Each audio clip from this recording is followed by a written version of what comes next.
Sitting in the car with my mom and dad, I was excited. We were almost to the family reunion.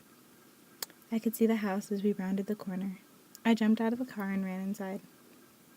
My parents and family followed. I felt the eyes on my family. My dad cleared his throat. Nothing mattered. They just stared. My mom walked up to greet my uncle, but he backed away. I looked at my dad, and he was mad. He walked over to my grandfather. This wasn't the first time. My grandfather whispered, "Why did you bring her here? No one wants to associate with her." My dad got mad. "She's my wife, and those are my kids." I looked at my mother. I didn't understand. What's wrong with her? I asked my brother. He shook his head. I could hear my cousins whispering, "Half-breed," uttered under their breath.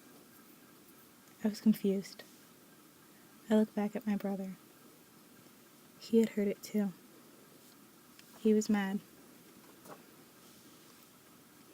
I looked back to my dad.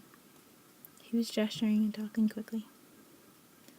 "Go home," my grandfather said. "Don't pretend you don't notice. Look around you. Your family is the only one with tangled hair." Looking back at my 8-year-old self, I can remember how I felt in that moment. I was ashamed. I was ashamed of who I was and where I was from.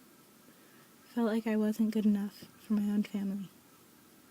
Words made me into an outsider.